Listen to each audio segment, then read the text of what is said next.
Esses 5 temas decididos pelo Supremo Tribunal Federal em fevereiro, eles são muito importantes e são bem cara de prova. Eu tô aqui para ser bem direto ao ponto sobre o que é que foi mais importante nas notícias do Supremo Tribunal Federal, como é que isso aqui pode cair na tua prova, te dando o resumo da decisão e o fundamento mais importante. Mas, para tanto, eu preciso que você comente aqui e se inscreva no nosso canal se você está gostando desse projeto. Afinal, eu sei que isso aqui tem caído nas provas, mas depende muito do seu engajamento. Essa é a verdade. Eu me chamo Felipe Duque, sou seu professor e quero comentar contigo aqui as principais decisões, mas comenta aqui embaixo para a gente arrebentar, continuar fazendo o que a gente tem feito aqui. Olha, a primeira decisão muito importante do Supremo Tribunal Federal é o tema 1444, né? Professor, o que foi que aconteceu? O STF, ele reafirmou e agora, com efeito vinculante, né, ou seja, via repercussão geral, o entendimento sobre a correção do FGTS. A questão era, trabalhadores queriam substituir a TR pelo IPCA como índice de correção. Seria possível? E a resposta é que a fórmula da lei é constitucional, desde que a soma TR mais 3% mais distribuição de lucros, ela garanta, no mínimo, a reposição da inflação medida pelo IPCA. O órgão gestor, a Caixa Econômica Federal, ela tem obrigação de garantir isso conforme o Supremo determinou. Agora, quanto à retroatividade, o Supremo disse que isso é vedado em qualquer hipótese. O STF levou em conta o equilíbrio econômico-financeiro do FGTS e também a estabilidade dos contratos firmados com recursos do fundo. E lembre, nós temos uma dupla finalidade do FGTS. O fundo tem função de poupança individual do trabalhador, mas também financia políticas habitacionais de interesse social. Substituir isoladamente a TR pelo IPCA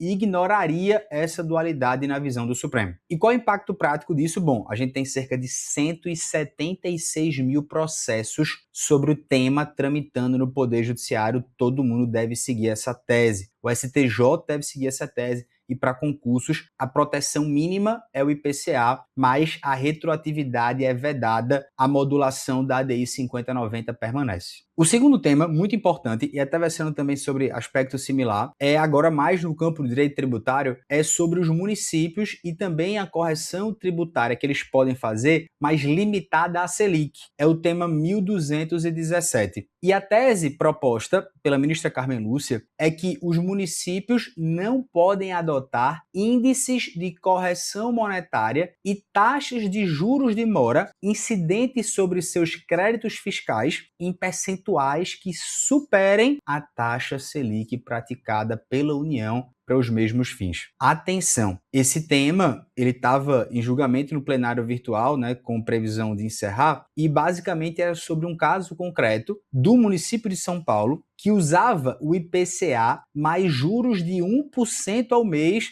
para corrigir a dívida de ISS. Essa combinação ela supera a Selic. E aí a ministra Carmen Lúcia propôs estender a todos os municípios a limitação que já é aplicada a estados e ao Distrito Federal. O fundamento é a competência legislativa. A Constituição, lá no artigo 24, autoriza a União, Estado e DF a legislar concorrentemente sobre direito financeiro.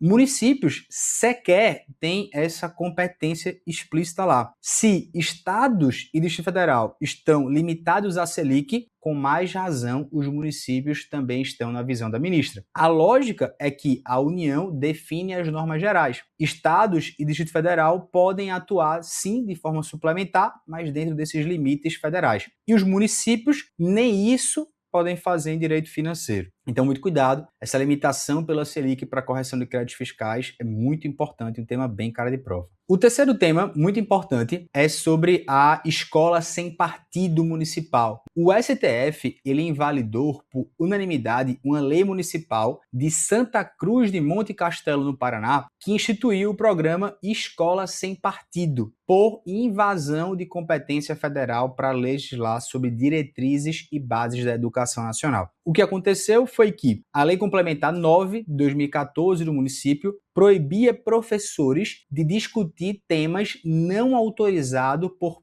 principais ou responsáveis, sob pena de demissão. E o STF, ele derruba essa lei. O fundamento foi muito simples. Ele disse que o fundamento central é que a competência é exclusiva da União. Somente a União pode legislar sobre diretrizes e bases da educação nacional. A Constituição, nesse caso, é muito clara. O STF tem entendimento, inclusive, consolidado sobre isso. O município aqui usurpou competência federal. Tá, professor, nós temos a liberdade de ensinar. O artigo 206 da Constituição Federal também assegura a liberdade de aprender, de ensinar e divulgar o pensamento como expressão do pluralismo de ideias. E a lei municipal, na visão do Supremo, contrariava esse princípio. Além disso, a LDB, que é a Lei de Diretrizes Básicas, fala na Lei 9394 de 96, ela também prevê uma base nacional comum para os currículos. Isso é regulamentado no nível federal, não é no nível municipal. Entretanto, como a norma já estava valendo há mais de 15 anos, a decisão aqui ela só produzia efeitos a partir da publicação da ata por segurança jurídica. Para provas, lembrar que a competência para legislar sobre a educação nacional é da União, né?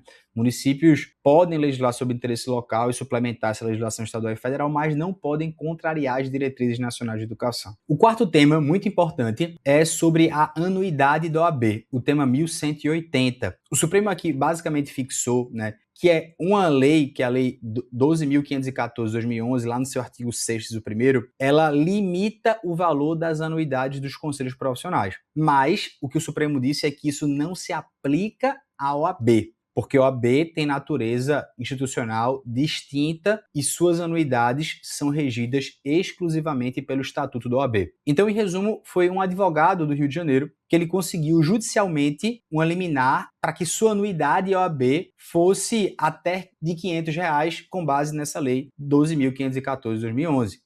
A OAB recorreu e ganhou no Supremo Tribunal Federal. Quais foram os fundamentos? Primeiro, a natureza jurídica singular da OAB. A OAB é um ente autônomo e independente e não integra a administração pública e não se submete ao regime jurídico dos conselhos profissionais comuns. O STF já reconheceu que a OAB é uma categoria ímpar no elenco das personalidades jurídicas brasileiras. O segundo fundamento foram as funções institucionais. A OAB não apenas fiscaliza seus pares, ela propõe ADI no Supremo Tribunal Federal, ela participa de concursos para magistratura e para Ministério Público, ela influencia na composição de tribunais e ela também integra o CNJ, CNMP e indica membros para o STJ. São funções constitucionais que vão além do interesse corporativo. E o terceiro aspecto foi o regime jurídico próprio. Olha, essa lei 12.514 de 2011 ela é voltada aos conselhos que integram a administração pública. A anuidade da OAB é regida exclusivamente pelo Estatuto da Advocacia. São diplomas distintos para entidades distintas. E para concursos, lembrando sempre, a OAB ela tem natureza jurídica especial, não é autarquia, não submete ao TCU para fiscalização de suas atividades fins e agora também não submete ao teto de anuidade dos conselhos profissionais. Queridos amigos, essas foram as 4 principais decisões aqui de fevereiro de 2026 do Supremo Tribunal Federal. Espero que você tenha gostado. Se não, não se preocupe, a gente vai melhorar, porque esse aqui vai cair em prova.